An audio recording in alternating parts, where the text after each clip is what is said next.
Yassas. Yassas, how we doing? It's Greek Independence Day, baby. Zito y helada.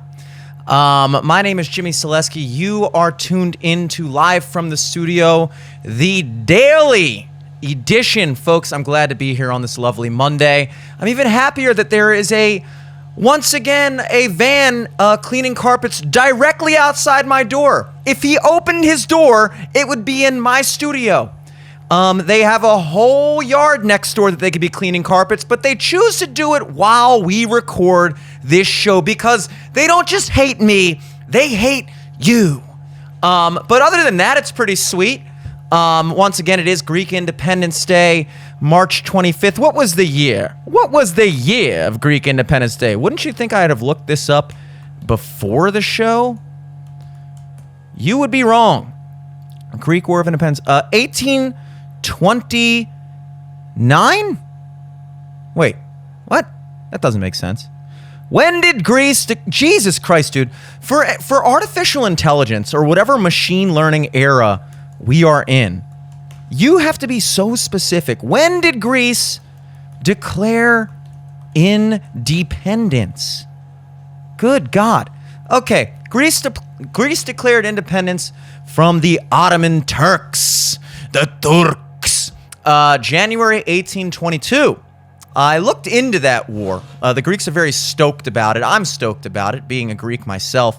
When you look into it deeper, the Turks posed a massive geographical, strategical obstacle to the British Empire, who was in the process of colonizing India, I believe. I could be making all this up.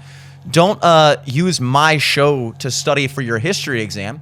But this is just my general understanding, is that the Ottoman Empire was really stepping on the British Empire's toes.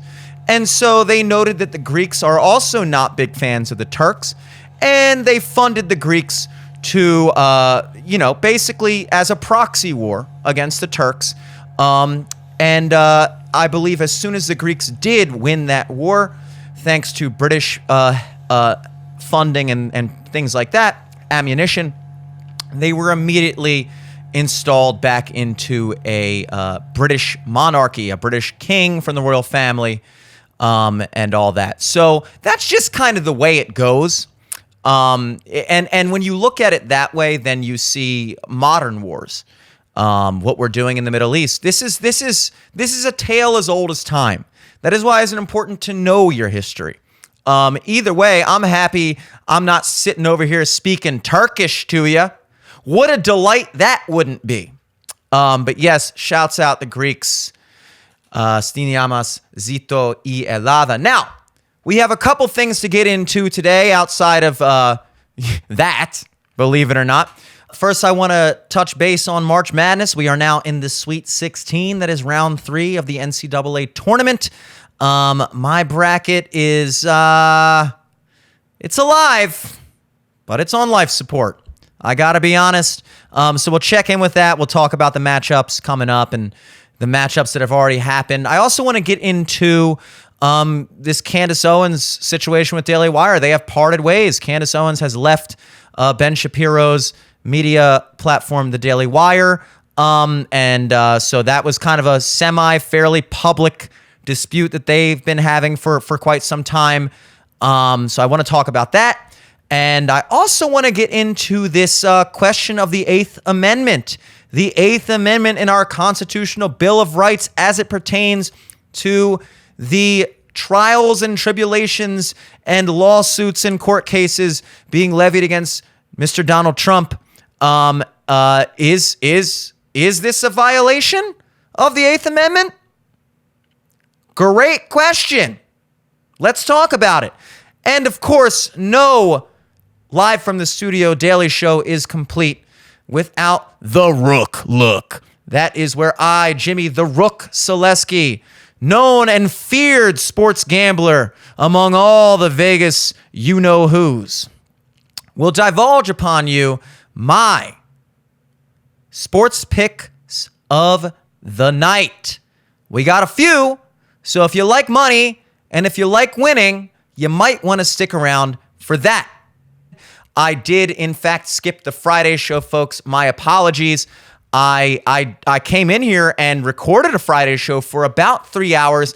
I was doing a very special Friday show, actually. It was what I called Physics Friday. I was going into some popular physics equations and just concepts, fourth dimensional, higher, very interesting stuff, consciousness. And I was using a whole bunch of different, I was going to make it a multi-part series, actually, where we were going to kind of delve into the secrets of the universe using physics and concepts and whatever. And about 2.5 hours into my first episode, which is going to be on E = MC squared, I realized I have no idea what I'm talking about. And that poses, believe it or not, a massive problem when you are trying to figure out the universe through physics and you have no idea what it is that you're talking about. So I do plan on doing this series. I had some idea what I'm talking about. It's just certain nuances and things like that of the equations. You know, look, the truth of the matter is, if you don't understand something enough to explain it simply, you don't understand it at all. And I have a concept and theoretical understanding of the things that I was discussing, but it occurred to me, halfway through that recording session on Friday that I don't have enough of an innate understanding to explain it simply enough to A, be correct, and B, make for a semi-entertaining show. And I do believe that there is a way to take these concepts that we're discussing and explain them simply. I think maybe perhaps one of the largest flaws that I see in the scientific pursuit, at least as it pertains to physics, which is the modeling and understanding of our universe and how things work, is that with every new discovery and every new advancement, our universe becomes more complicated.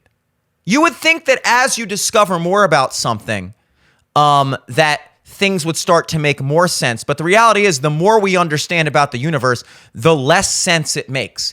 And that kind of does beg the question, in my opinion, are we thinking in the wrong direction? Is there an end to this tunnel? Is there a carrot at the end of the stick when we pursue these questions through a strictly and exclusively scientific approach? I think there needs to be a healthy amount of both. And what science is proving is that consciousness itself pretty much determines reality, which means that your perception is kind of what literally interacts with the universe on a scientific level to create our reality. And therefore, to ignore that and not explore the conceptual boundaries of consciousness itself as a very realistic, tangible thing in our universe, we are missing, I would say, 100% of the question when we attempt to answer it. So as you can see, I'm very excited to do this Physics Friday edition and make this a multi-part series where we delve into things like, is time an illusion? Is reality real? What is the significance behind E = MC squared? Are higher dimensions and spirit realm, is that like the spirit realm? Is that like a thing? I don't know. I just want to talk about these things. But first, before I discuss physics on that level, it is probably best that I learn physics. That would probably be a good start. So let's start off first on the light side. And let's talk a little bit about March Madness. We are now at the Sweet 16. That is round 3 of the NCAA tournament. I filled out a bracket, as I told you guys I did. Turns out I needed to place in like the top 1,000 just to win like $30. That is doable for me, but I am currently in 4,350 first place. So I got a long way to go, but I have 43 points out of a maximum. I think I could have 64 total. So I'm not actually doing that bad. But we did have some bracket busters occur that even I, Jimmy the Rook Selesky, did not predict. So your Sweet 16 as it stands right now we have UConn, San Diego State, Illinois, and Iowa State in the East region. I don't understand the names of these regions. Like, you look at where they're playing, they're called like the East region, the Midwest region, the West, the South, and they're just playing in like random cities throughout the country that are not anywhere close necessarily to the region they say. I don't know what this is. In the West region, West Side, we got UNC versus Alabama and Clemson versus Arizona. In the South region, we are looking at Houston, we have a problem, and Duke, and also North Carolina State versus Marquette. I did have NC State, which is an 11th seed, making it to the Sweet 16. So that is an example of something I did do right, believe it or not. And of course, in the Midwest region, the lower right-hand corner of your bracket, we have Purdue versus Gonzaga. Predicted that correctly. And Creighton versus Tennessee, another correct prediction. I think what really blew my bracket up this year was St. Mary's losing in the first round. St. Mary's came in as a 5 seed. They lost to Grand Canyon University, which I'm pretty sure is like an online school. That's basically like losing to Strayer University, New Hampshire State University. An online basketball team. They practice over Zoom. And somehow they managed to defeat St. Mary's, the West Coast Conference champion, in the first round as a, 14 seed? 75-68? I'm sorry, 12 seed. Come on, guys. And I had them going all the way to the Final Four. That's another thing I was talking to you guys about just the flaw in how we score the bracket system, that every round the amount of points doubles, and it really does render your bracket virtually obsolete if even one of your Final Four teams doesn't make it. I mean, you have such a tough road if 2 Final Four teams of yours get eliminated, much less eliminated early, but really eliminated at all before the Final Four, or at least before the Elite Eight, you're screwed. And I think that there's something inherently wrong with that. I, once again, cannot recommend enough that we as a society adopt the Fibonacci scoring pattern that is 1, 2, 3, 5, 8, and 13 for the however many rounds of the tournament, respectively. Those games will all be starting for the Sweet 16 tomorrow, Tuesday, and Wednesday. There are no March Madness games on tonight, unfortunately. We do have the likes of the CBI tournament, the College Basketball Invitational. What a name for a tournament, really, if you think about it. I mean, they really outdid themselves at that. What should we call it? We're inviting college basketball teams. All right, let's call it the College Basketball Invitational. And this tournament, even less prestigious than the NIT, which is the world's most famous consolation prize. It's kind of sad, the NIT. And I bring all this up just to discuss, as we touched upon last Thursday, the last time we talked.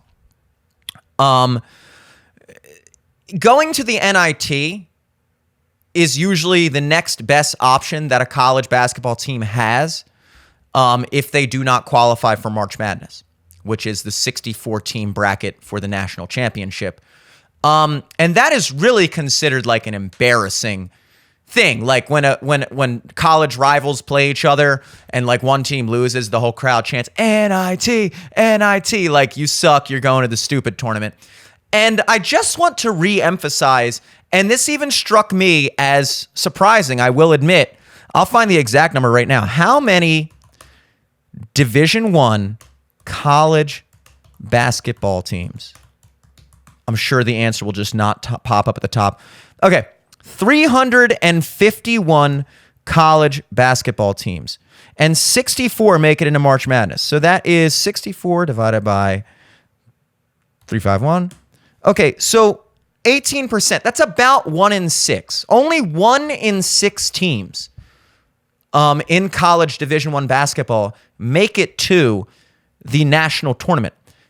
1 in 6. That is fairly exclusive.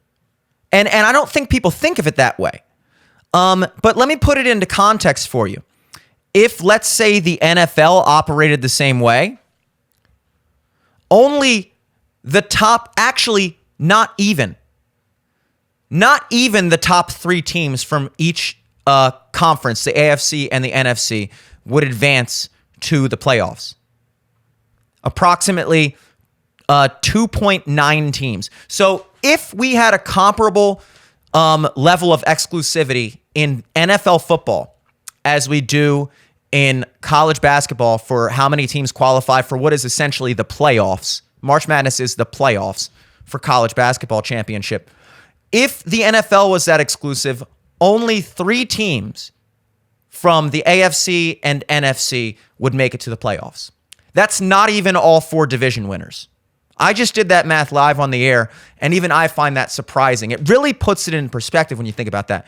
The NBA is even less teams, so it wouldn't even be the top 3 teams from the East and the West. The NBA only has 30 teams. NFL has 32 total. NBA has 15 East, 15 West. The NBA playoffs are ridiculous. They are ridiculous. Okay? The top 8, it used to be up until this year that the top 8 from the East and the top 8 from the West make it to the playoffs. That is more than half of the conference. Remember, each conference only has 15 teams. So if 8 out of the 15 West teams make it and 8 out of the 15 East teams, that means that more than half of the NBA is going to the playoffs. Something seems inherently wrong about that. Now, the common trend has been that we always seem to expand the playoffs in professional sports. And this is, football used to be a 6-team playoff. Now we've moved to 7. Baseball used to just be 4 teams, the 3 division winners and 1 wild card. Now they've moved to, I think, 6 or 7 or something.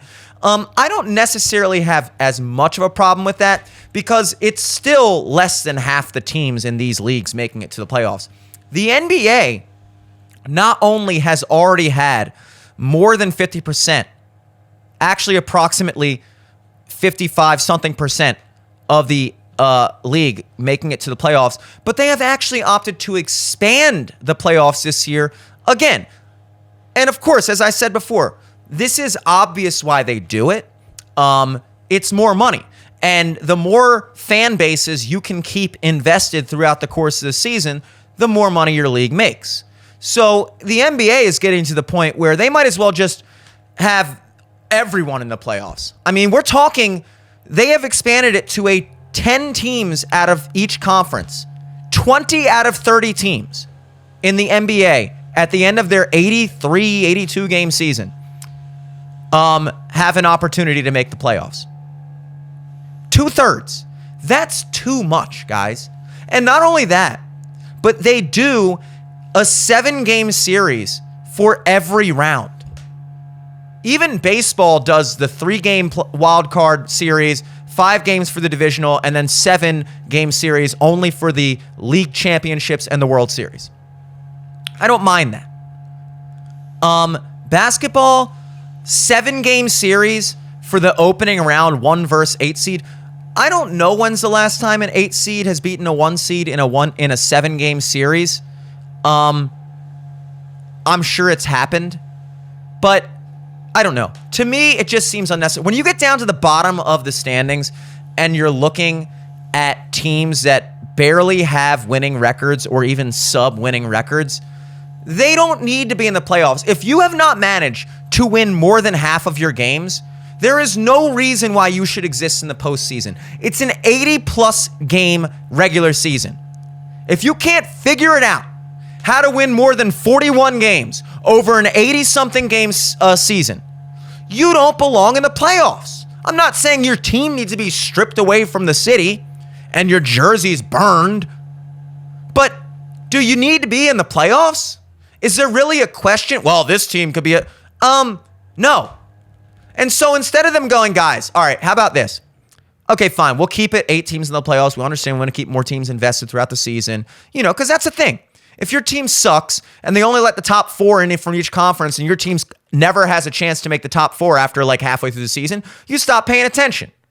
I know that well. We people in Baltimore know that well in baseball when the Orioles have already, not these past couple years because we've been good, but for like 20 straight years when we sucked, mid-May and the Orioles are already basically eliminated from the playoffs. Who's watching Orioles baseball in June, July, August, September? We're just not.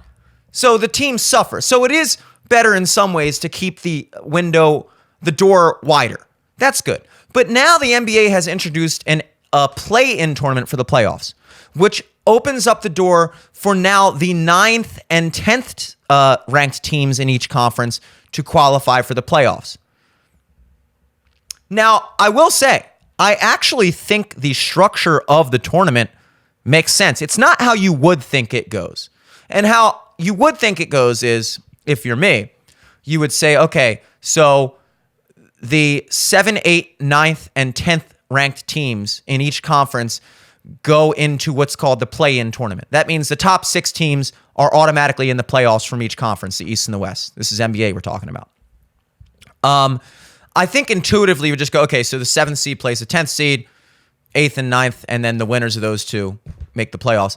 That's how I thought it was, and now I've learned that's not the case. And now that I see how it is operated, I actually think it's a better system inherently. And the way it does work, and it's kind of confusing me, not really. The 7th and 8th ranked teams in each conference play each other. That's game 1 of the play-in tournament. The winner of that game, either 7th or 8th seed, advances to the playoffs as the number 7 team in the playoffs. The loser of that game 1 between 7 and 8, now has to play the winner of the 9th and 10th seed game. So the 7, 8 teams play each other. The winner of that advances as the 7th seed into the playoffs for each conference. Then the next game is the 9th versus 10th seed. The loser of that game is eliminated. The winner of that game now plays the loser of the 7-8 game, and the winner of that advances to the playoffs as the 8th seed in the tournament. So effectively what it's doing is it's saying, if you're a 7th and 8th seed in this play-in tournament, it is double elimination for you.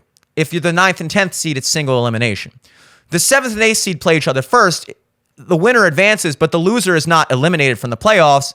They just now have to play the winner of the 9th and 10th seed. The 9th and 10th seed in that game, whoever loses is out. So the 7th or 8th seed has to lose twice in order to be eliminated. I like that better because now it is still maintaining some advantage, a fairly significant advantage, to finishing in the top 8 versus the top 10.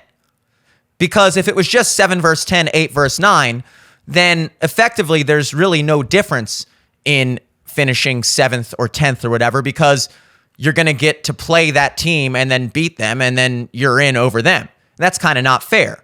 I finished 7th, you finished 10th. Why should we have an equal opportunity to make the playoffs? So instead what they do is they say, okay, you're the 7th and 8th seed team. It's still not as advantageous as before when you were just automatically in as the top 8, but it's still more advantageous to be the 9th or 10th seed. So I agree with that structure. I'm not sure I would have thought of that. Although maybe I would have thought of that if I had to think of something. I'm sure I would have come up with the initial first, thought, and then somebody would have been like, well, don't you think it should probably be like more advantageous? I'll be like, yeah, you're right, dude.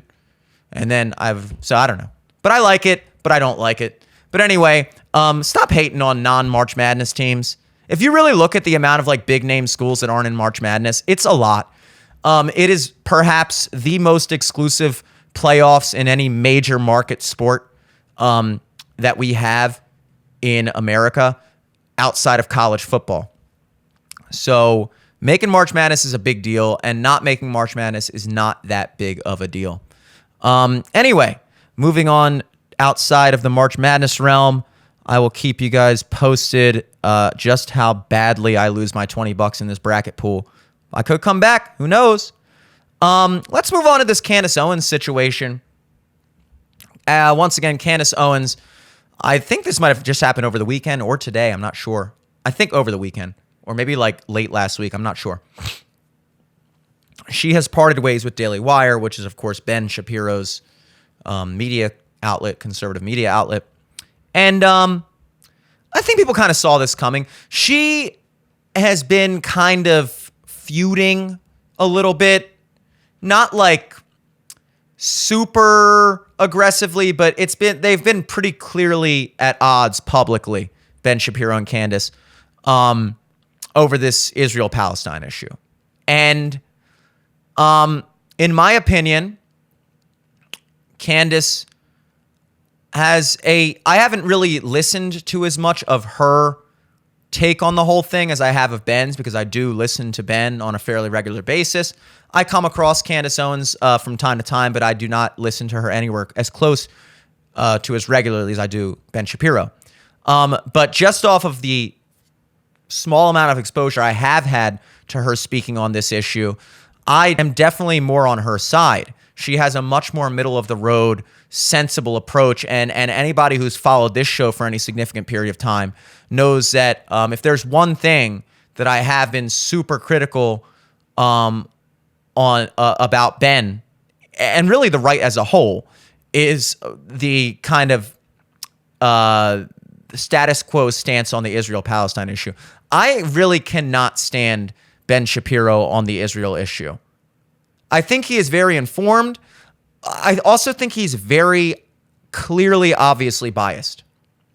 And it's the one issue where feelings do come over facts for Ben. And Ben would not agree with that. And I'm not even saying I think Ben is wrong on the issue. It's just very obvious that he is not a complete neutral observer as it pertains to this. And he is really, really intolerant of almost any criticism of Israel or Jewish people or whatever, which is, to me, again, hypocritical to me, given that this is the facts, don't care about your feelings, guys. This is the guy who, will criticize any group, any racial, sexual orientation, any group, gender, whatever, and say, look, these are just the facts. These are statistics. A fact can't be racist. A fact can't be sexist. A stat can't be homophobic, whatever.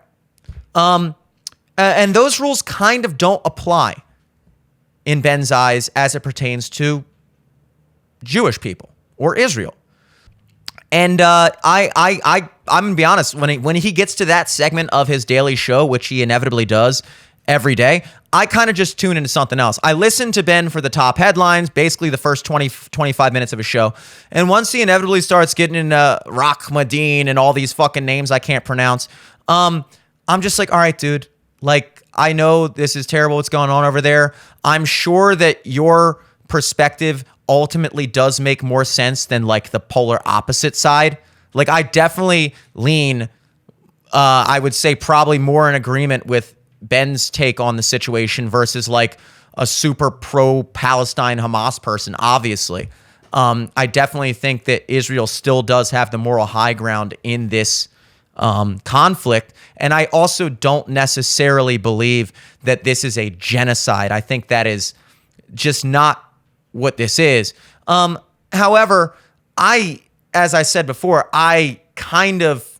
it's just not something I think about on a day-to-day basis.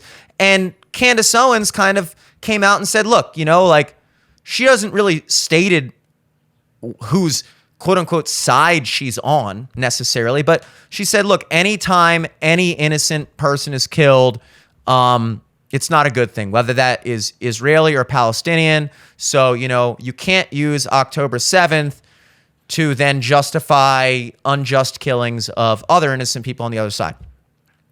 Agreed. Now, we can debate all day what constitutes an unjust killing or an unavoidable casualty of war, which is what this is.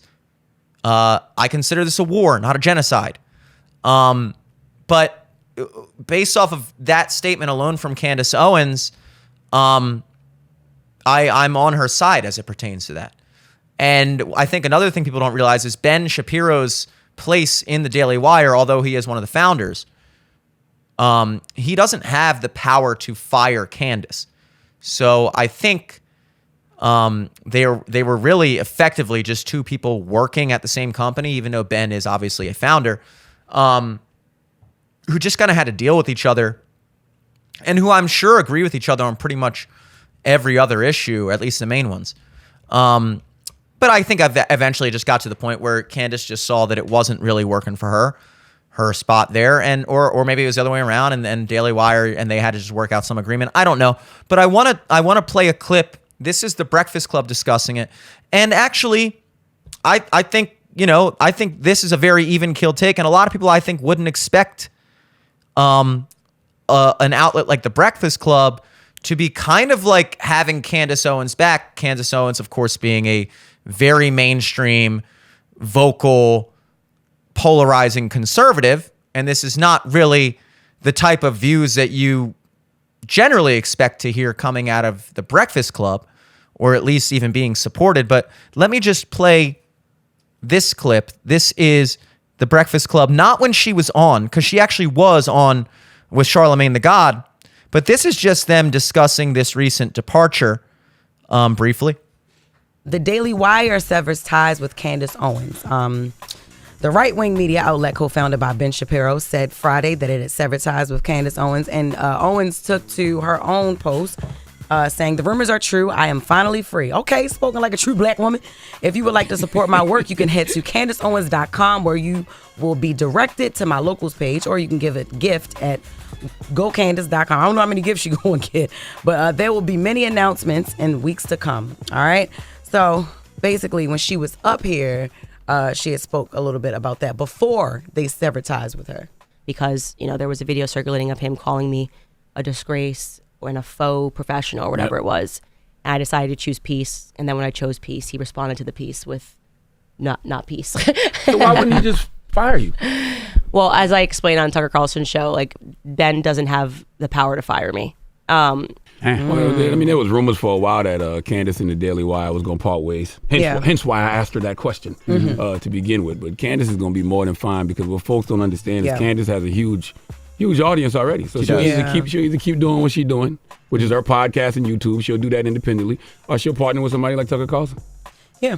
So this and her saying she's free, this seems like a win for her. And I don't understand how somebody can be like so hated but have millions and millions of viewers and followers and stuff, right? Right, because she'll be fine. That's just like anybody. I tell y'all about the rule of 10 all the time. The rule of 10. 3 people gonna like it, 3 people not gonna like it, 4 people don't even know what the hell's going on. I love that. And that's for I love that too, actually. I think that's a great quote. The rule of 10. I was in the shower when I heard it, so I missed the first part, and I was hoping that he repeated it, but Charlemagne the God, of course, did, because when you say something that dope, you gotta say it twice. A saying so nice, I said it twice. I like that. But outside of that, a nice level take. I almost got a little bit of a sense that like they I'm not gonna say definitely not agree with her politics, but they absolutely support her. Or I would say respect her. They absolutely respect her. I think is the word. And that's kind of the first step to agreeing with somebody. Really. You can respect somebody without agreeing with them. Now, that is not necessarily something a lot of people believe, but I believe that. And I have not watched Candace Owens' interview with Charlemagne when she was on The Breakfast Club. I believe it was The Breakfast Club. But mostly, for sure, from Charlemagne, you can tell that he has respect for her. The other chick said something like when she posted about like, you can give me a gift on local. She said, I don't know how many gifts she's gonna get, but so like I think that she's still kind of like, yeah, we don't really fuck with you like that, Candace. But even she, I feel like there's an element of respect, and she's she sees her doing her thing, and that really is the first step. You can't really make somebody listen to you and agree with you until they at least respect you. I think that's a good general way of thinking about the world. So that was The Breakfast Club. Now, I, of course, wanted to delve a little bit further into this, so that I took to liberal white people YouTube, which I rarely venture down that realm, admittedly. But I like to try to listen to the left shows every now and then just to reinvigorate my fucking frustration with their worldview. But whatever. I decided to tune into The Majority Report with Sam Cedar. Actually, this is a liberal lefty, so that testosterone wouldn't be there. This is The Majority Report with Sam Cedar. The majority of people agree with Sam Cedar. Just remember that. He's reporting for the majority, which think things apparently like this. With Charlemagne. Why are they having her on? So this was yesterday before the announcements, which is interesting to hear how she was talking about it. I mean, pretty rough few months for the Breakfast Club's credibility too. Also having Nikki Haley on. They're getting serious now, talking to fascists. Come on, Charlemagne. Like, oh, look, fame and men were. Okay. So I'll just stop right there. I'm sorry, I can't help it. I can't help it. I gotta stop right there. And that's why I started there, believe it or not. I do plan these clips. Why are they even having him on? Or her on? Why are they even having her on? Why not? Has this question ever occurred to these ultra-left people? Like, I always try to be self-aware enough to make sure that I'm not also receding into a conservative echo chamber myself. And I always try to be very keen when there's certain conservative talking points or movements that I think are silly or overplayed or dramatized or clearly being used to co-opt something. And I do criticize those things. But the one trope, the one like stereotype generalization that I will say does seem to hold true that the right believes about the left, or what the right says about the left, is that it is commonplace and the majority opinion, the majority report, that talking to people that you disagree with is not a net positive. It's not something that they value. When you hear someone like this on a major show from the left, which again, I obviously consume a lot more right-wing media, so it stands out to me even more because I'm not used to hearing, I mean, obviously the major political talking points I expect to be different. I expect almost to be, in many ways, polar opposite. Like, they're going to have one take on it, and it's going to be very dissimilar to this conservative Ben Shapiro, Steven Crowder, Patrick Bet-David take on it, you know? So I expect the opinions on the issues to be different. But what does kind of surprise me often is the more nuanced things, like the general ideology and value system differences that I pick up on. And that is a major one. If you listen to conservative right-wing media, they absolutely do value talking to people they disagree with. They are constantly people like Tucker Carlson are constantly trying to get people from the left on their show. The people from the left won't go on in many cases because they actually see it as a net negative to even entertain a conversation with somebody that you consider to be a fascist, or because that is kind of the mentality. This is another right-wing trope that I actually think has held fairly true for at least the more ridiculous on either side. The right thinks the left is wrong. The left thinks the right is evil. That is a major difference. I'm not saying that either the right or left is definitely right or wrong. What I'm saying is the way that the one side sees the other side is different. The right thinks the left is naive, stupid, inexperienced, like doesn't understand how the world works, and just very idealistic. And overall, they just think they're wrong. Now, this has changed in modern history, in very recent past, as things like Drag Queen Story Hour and Critical Race Theory, and now there is an element for sure on the right where they do see the left as a force of evil. But for the general course of history, it has been such a way that the conservatives just look at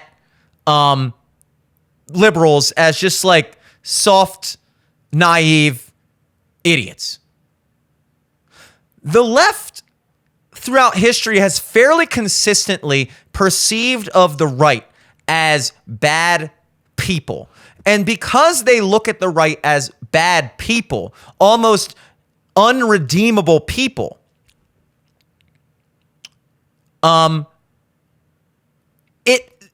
it has led to a general ideology within that political side of the aisle that talking to the right is not a value. It's not a virtue. It's not something to be sought after. These people have nothing to say to us. They are bad people. They have not reached a different conclusion because they have access to maybe different information than we do, and maybe the information that they're referencing combined with the information we're referencing could lead us both to a greater truth, which I think at least on paper is what the right at least pretends to think. I think ultimately the right definitely still believes that they're going to get in debate with a leftist and just destroy them, own them. Ben Shapiro pwns leftists, whatever. So that's still the goal, I will admit, on the right. We're definitely not going about like a old school, what's his name, debate back in the 60s when those two guys would just sit up there and debate. Like, it is a little bit different than that, but the right actively does seek out the conversation because they believe that they have the facts and the figures on their side to back them up and therefore publicly humiliate a leftist in a debate, which is not necessarily the truth in every case. And you've certainly seen leftists beat conservatives in debates. This is, of course, but that is a value system on the right. The left does not value that. Some people on the left do, but when I listen to shows like this and when I listen to the Democrat platform as a whole, the right is just like Mordor. There's nothing. It's just a land of evil. It's just bad people that think bad, selfish, hateful thoughts. And it's the left's job to not speak to them or come to some type of understanding, but rather just completely eliminate them from the public conversation. And that's why values like censorship, or as Don Lemon puts it, moderation, and things like that come overwhelmingly from the left, because these are all systems of silencing and ignoring versus understanding. So you see that. Second thing, I'll play this a little bit more here. It's not even saying that we disagree on Israel and Palestine. I just think that he's obviously, his wife is Israeli. Mm-hmm. He spends a lot of time in Israel throughout the year. I think when you have an emotional attachment to some place, that sometimes your reaction to anything is going to be... Pause it for 1 second. Is she saying that Ben Shapiro's feelings are operating over facts? My feelings could never get in the way of facts. What? Okay, good. Okay. Hey, right there, I'll give it to him. Fair point. Your audio fucking sucks, dude. Holy shit. How many subscribers does it? 1.5 million subscribers for Sam Cedar and the Majority Report, and that's your audio, dude? What are you doing? Your audio itself is a literal manifestation of how the lazy, commie fucking ideology that you purport does not lead to any type of high-level performance or competence. Capitalists would never let that slide, Sam. I do my own audio production. I have 1/1,000,000th of the amount of subscribers you have, and I sound great. Okay? So that's one thing, but that's off topic. Let's get back to the video. Holy shit. But again, fair take. I said that before. Ben's feelings care about the facts when we are talking about Israel. I've said it not just on this episode. I've said it several times. Fair take. Fair take, Sam. Wish I could hear you better or not blow out my eardrums trying to, but good take. All right, let's play the rest of the clip. If you don't say, I want every Palestinian murdered, then suddenly you're pro-Hamas. If you don't say, like, I want every Israeli person eradicated, then suddenly you're pro-apartheid, whatever the arguments are. And I think both of that is extreme. You said no government anywhere has a right to commit a genocide, ever. There is no justification for genocide. Yeah. That is going to age so well. There we go. Genocide is always wrong. It is, guys. It is always wrong. And doesn't matter at any point in human history, any person that is advocating for genocide is always in the wrong. And when I wrote that tweet, I was referring to Brian Mast, was a congressman. He got up and he literally said in Congress that there's no such thing as an innocent Palestinian. And I was like, that is genocidal. Right? As soon as you say an entire group of people are all evil, you are now laying the groundwork to justify a genocide. And that, to me, was wild. So I spoke up against it. Interesting. She comes off as a rational human being there. I hope that Charlemagne brought up the stuff. Tell us about the part where you thought not Hitler was good. Yeah. But right. It was not. It was the fact that he was expansionist. That was what her commentary was. That he was didn't confine his policies to just Germany. That he decided to be an imperialist. So a more direct follow up would have been: is Israel committing a genocide right now? Do you want to actually go on the record and say that? I don't know. Candace wouldn't. Yeah, exactly. She got closer than I thought she would. Yeah, but because why I'm cynical is that she had Norm Finkelstein on and made some noise and then went on maternity leave and then came back, and instead she started talking about Jewish Marxists and she meant Rabbi Shmuley. They started going to war with Rabbi Shmuley and not like actually the genocide that's happening now. So I was a little bit cynical about the move that she's made. But look, call out Brian Mast for that genocidal statement. That's a good thing to do. Sorry, I just hired Sam Cedar's audio producer. What? You're fired. You're fired. That's right. Get out of here. I'll do my own audio. 1.5 million subscriber producer for Sam Cedar. You're fired. See how easy that was, Sam? Look how good my audio sounds again. So, in the beginning of this clip, you of course see the chick on your left. I'm not gonna lie, pretty cute. She was kind of at a loss for words after seeing Candace Owens say something so obviously reasonable. And it is becoming clear to me, if I had to bet, I don't think she's ever actually listened to Candace Owens in any type of extended format outside of just out of context soundbite clips that are already circulating in the media as it pertains to any given issue that she disagrees with. And so I genuinely think that that's surprising. Like, it wouldn't be surprising to hear Candace Owens say something that sensible if you actually knew what she says ever.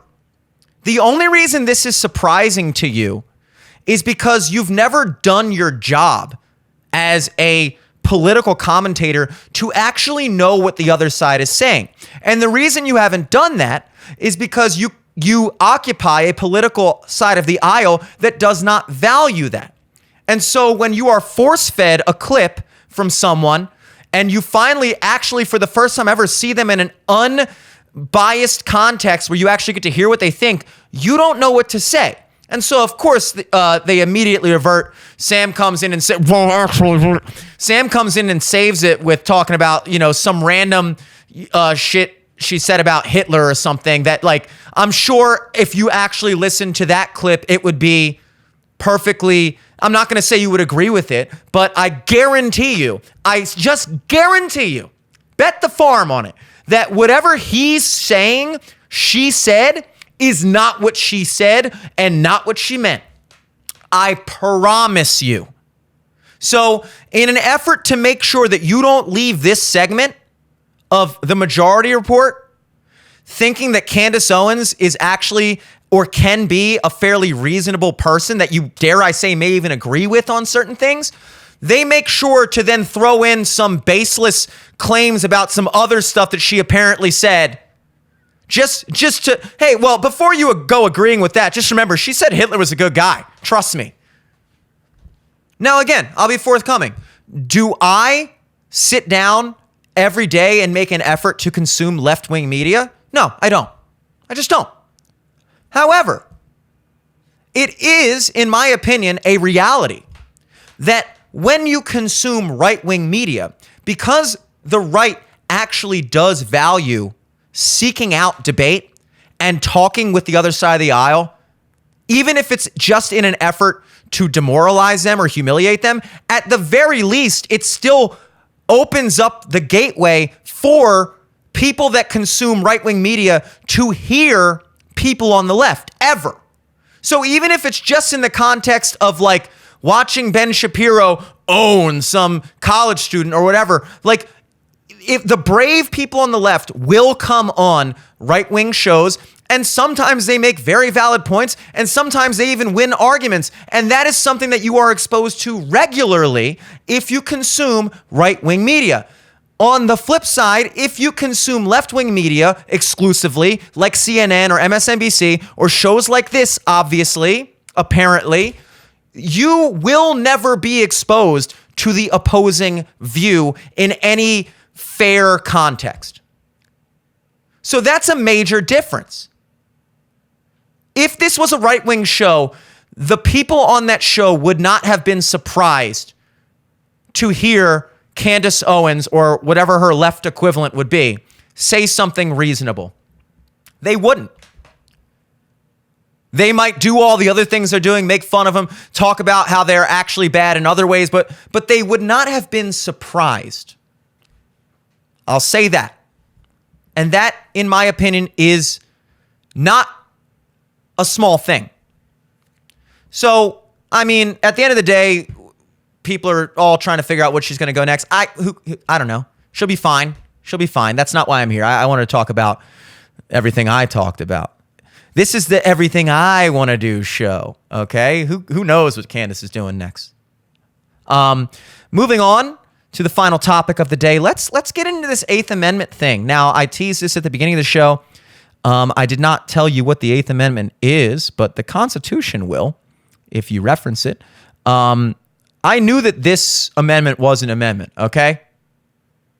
Okay. I didn't know what number this one was, and I didn't know the wording. But the Eighth Amendment in our Constitutional Bill of Rights states that excessive bail shall not be required, nor excessive fines imposed, nor cruel and unusual punishments inflicted. So this is, of course, the Cruel and Unusual Punishments Amendment. That's the most popular phrase from this amendment. People always say, just like the Double Jeopardy one is a different amendment, and everybody knows that one. This is the Cruel and Unusual Punishment one. And this, of course, is stating, again, that you can obviously try people for crimes and assess fines and jail time or whatever, but if we deem this to be excessive or cruel and unusual, unnecessary, any of those things, then you've now overstepped the line of your power as an institution or a government. And the reason I bring this up is because this question of the Eighth Amendment is being asked in context of what Donald Trump is facing with all of these lawsuits. I mean, we're talking amounts of charges that are in the comical. I mean, they've been in the comical realm. It's beyond comical. It's beyond parody. It's beyond anything you could ever imagine. The amount of ridiculous cases that are being levied against him anywhere they can, and the kangaroo courts. And it's so blatantly obvious that the left, the Democrats, are not even trying to pretend that this isn't political anymore. They kind of are. Like, they haven't come out and said, this is clearly political prosecution. That's what we're doing. We are trying to bankrupt Donald Trump out of the 2024 election. That's what we're trying to do. They haven't said that, but you know, when you watch, I was on Facebook the other night, and I remembered I was reminded that I was a member of the Joe Rogan Experience group, Facebook group, and it's just a bunch of people posting memes, and a significant portion of them are left-wing memes. It's like a mix. It's like a literal 50-50 mix of like conservative memes, liberal memes, whatever. And all the anti-Trump memes on this page were all just kind of making fun of like, haha, Trump doesn't have enough money to pay the bond. Here's a list of people. It was like a picture like Taylor Swift and like Oprah, and like, here's a list of women that could pay this bond right now. It's like, first of all, I don't think you guys understand what liquid cash is and the difference between a net worth of $1 billion versus just having $1 billion in a bank vault. You're an idiot. Maybe I'm sure there are people on the planet that just have $500 million in liquid cash. Again, I'm sure they do, but like, you know, it's just, all that aside, it's just the idea that they are really getting a pleasure out of how, like, they don't care that this is obviously unfair. I think they recognize that it's obviously insane, and they like it. And so now they're poking fun at, haha, he has to pay $500 million. What an idiot. And he can't. What a loser. And it's like, have you ever stopped to think that maybe the problem isn't that he can't pay a $500 million fucking bond? And maybe perhaps that this whole situation is insane? Has that occurred to you? Has it occurred to you that this is clearly political and that that's not a good thing, even if you hate the person politically that it's affecting? And the answer is no. I don't think it has occurred to them on that level. But we've been seeing this for a while. We saw this with Alex Jones, who was not running for president, who is a very, very popular, people are going to say far right wing. They always say far. Nobody is just right wing, by the way. If you listen to corporate media, nobody is right wing. Everyone is far right. There's no such thing as right. There's just far right. It goes left. There's no such thing as far left, by the way. There's no such thing as far left. It's just, actually, there's not even any such thing as the left. If you ask legacy media or liberal media, leftist media, there's just normal people, regular people, and then the far right. Got that? Far left doesn't exist. Regular left doesn't exist. Center doesn't exist. Just the middle, neutral, CNN, MSNBC, Majority Report with Sam Cedar, Young Turks. They're the middle. They're regular, everyday people. And then the far right. That's it. So Alex Jones is a conservative leaning, even though he was the whole Bohemian Grove guy, he was critical of Bush. He's basically been critical of every president since he's been alive, including Trump. But he's far right. And he was wrong about the Sandy Hook situation. We've all heard about that. I'm not going to get into it. I will tell you this. What you're being told about what he did during Sandy Hook is not the truth. He was not threatening people. He was not encouraging violence. He was not doing any of those things. People might have called into his show saying things. Even that, to be honest, all I can tell you is that whatever you've heard about Alex Jones and what he believes and what his motives are and what he did, it's not the case. I'm sorry.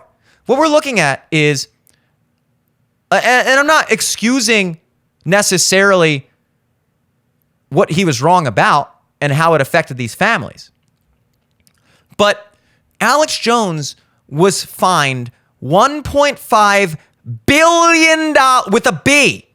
Dr. Evil wouldn't even ask for this amount of money from the world. $1 billion. Alex Jones, one guy, is being fined $1.5 billion for being wrong about Sandy Hook. How can you make that make sense? It doesn't make sense. It's an insane, cartoonish number. It's like a number that if you asked a fifth grader, how much do you think this bad guy should have to pay because he was a mean bad guy? And the fifth grader would go, well, I think you should have to pay like $1.5 billion because he sucks. This bad guy is evil. $1.5 billion. Yeah. $3 trillion, I think. Sir, we the court find you guilty of a fine of $1.5 buggle-jillion. Because you're a dick. And you're far right. It's ridiculous. And everybody knows it's ridiculous.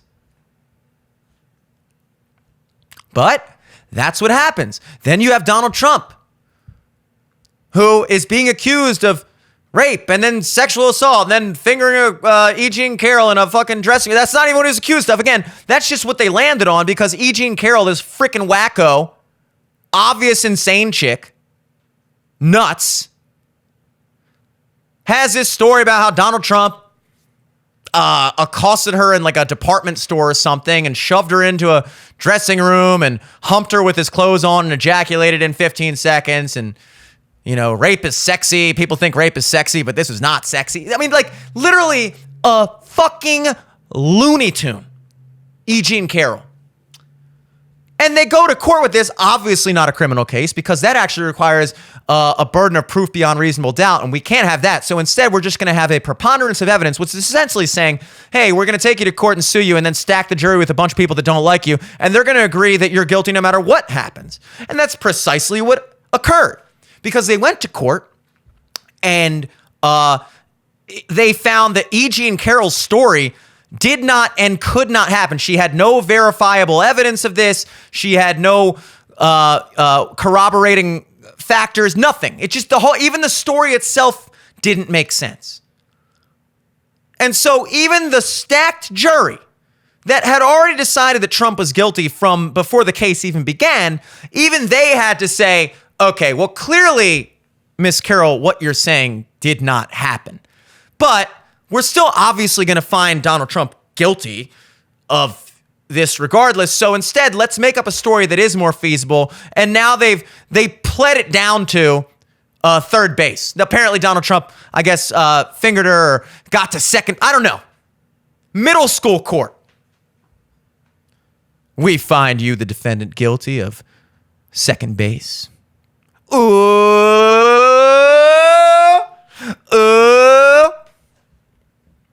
That's so they made up a news story for her and said, okay, look, this is more believable. How about you say this happened?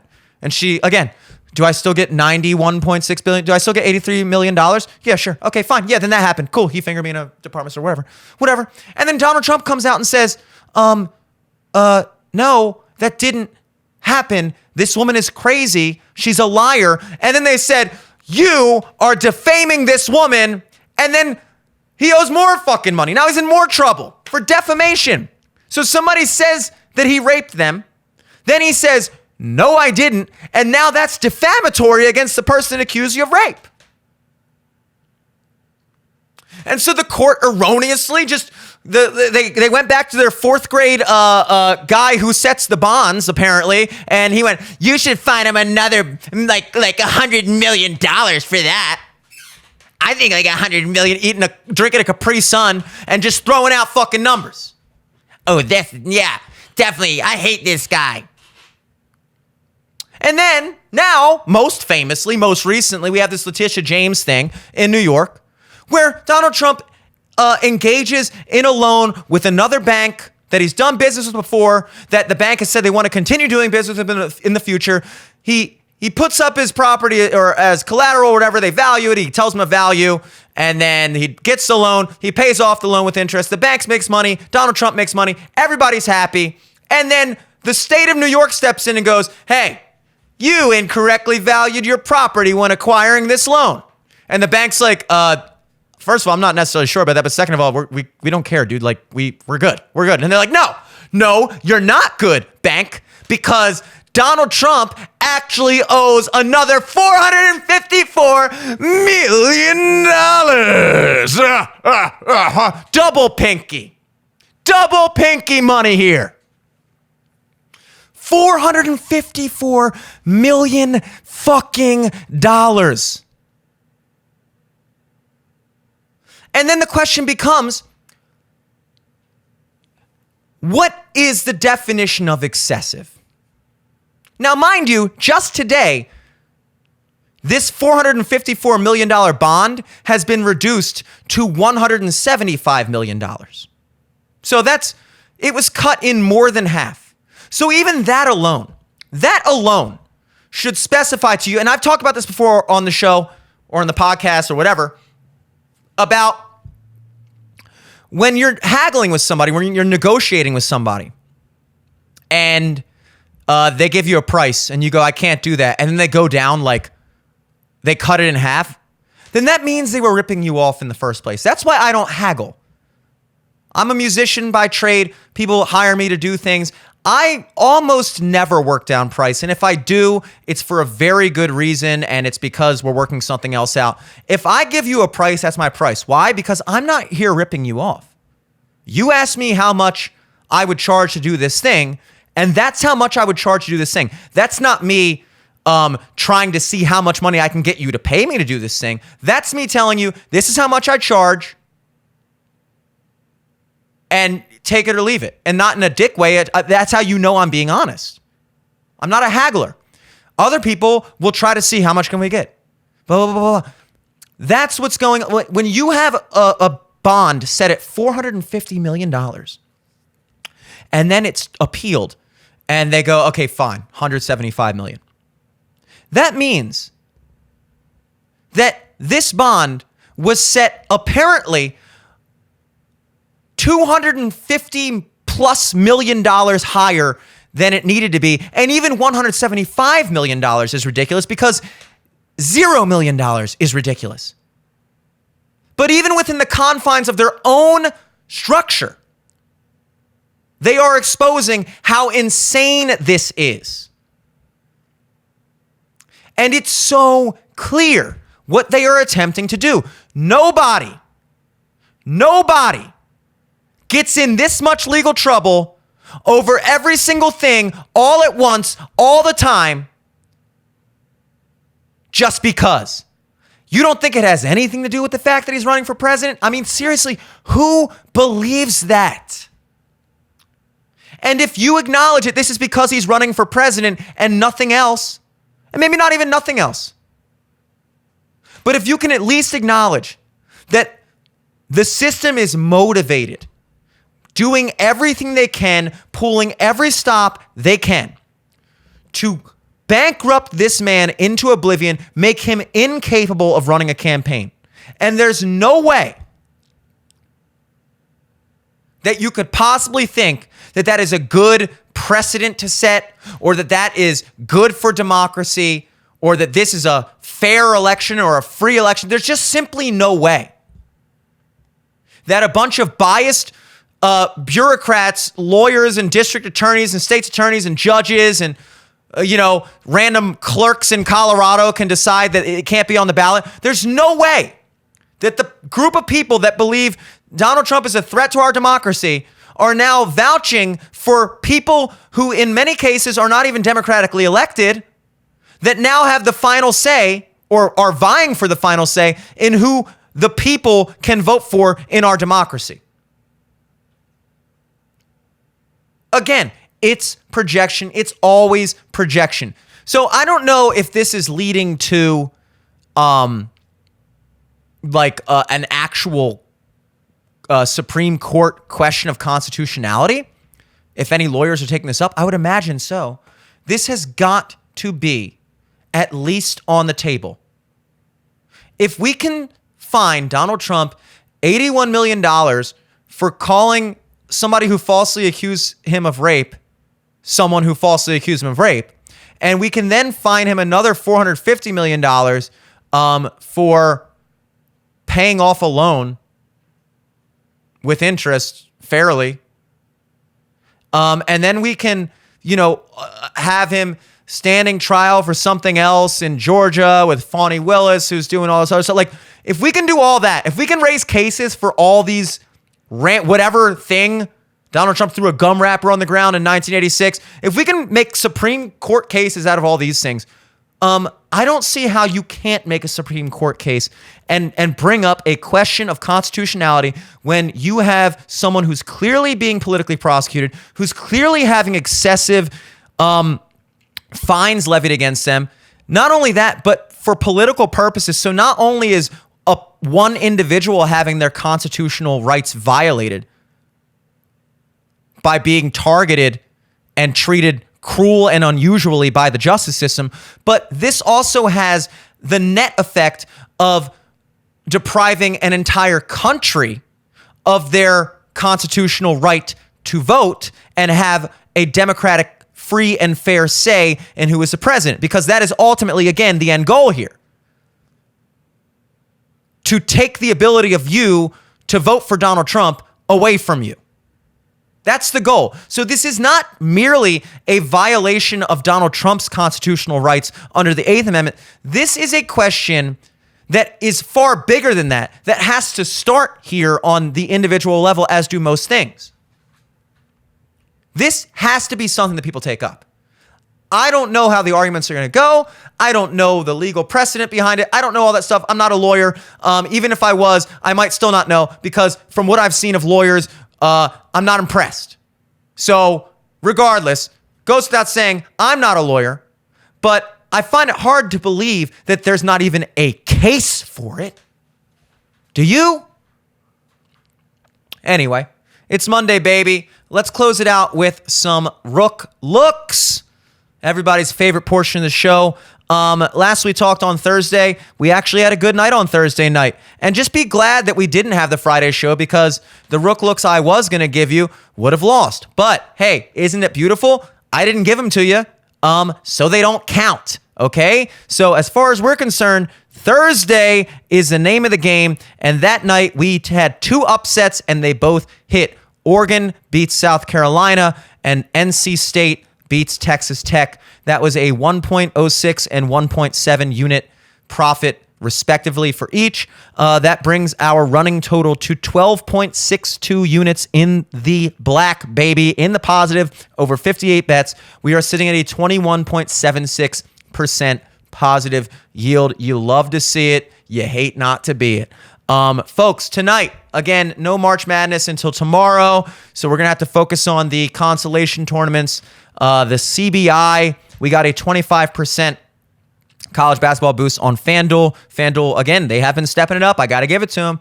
I've given FanDuel a lot of hate for their stingy bonuses, but I mean, they've become pretty reliable since postseason basketball. The 25% college basketball boost, I'm saying Evansville plus 8.5 versus Seattle. It's in a neutral court. I don't understand. Neither team has any injuries that I can see, unless I'm missing something. And my model has Evansville as like a 1.5 point favorite. I'm not exactly sure what I'm missing, or maybe I'm just wrong. But I don't see how Evansville gets 8.5 points in this. Plus 8.5. I think that's a steal. I like it. So go ahead and throw that 25% boost on Evansville plus 8.5 versus Seattle. That is college basketball in the College Basketball Invitational this evening. Two other bonuses that I'm going to recommend stacking together, because to be honest, I hate dealing with NBA bets. Everyone's always injured all the time. Everyone's questionable. You can never tell who's going to play on any given night. It makes it impossible to predict a game. So if for nothing other than that, if I can find one individual game where there's not a million injuries where I can actually make a reasonable prediction about it, I just run with that. And even that takes me 20 minutes to find. So tonight I'm looking at Pacers Clippers. And I'm looking at the over 233.5. Pacers play a very fast-paced game. 230 is the average, just about 230.5 points per game is the average NBA game. Pacers score significantly more than that in games. Now, obviously, a lot of that depends on the other team as well, of course. But my model's showing like 241 or something like that.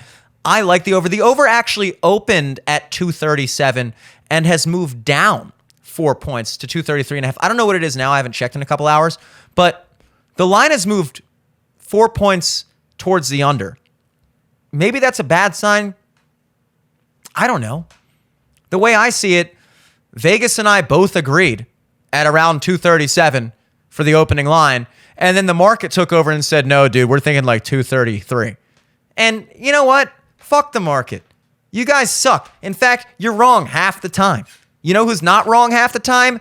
Me. Okay? Pacers, Clippers, over 233.5 tonight. We got a MGM 50% NBA boost that we're going to throw on that. We also have new reliable, the Fanatics 25% boost. Both of those are going on Pacers, Clippers, over 233.5. The FanDuel 25% college basketball boost. Evansville plus 8.5 versus Seattle. Folks, I'm glad to be here, starting off a new week, the last week of March, hopefully the last cold week for a while. Jesus Christ, can it please be warm? Can it please be April? Till tomorrow, peace.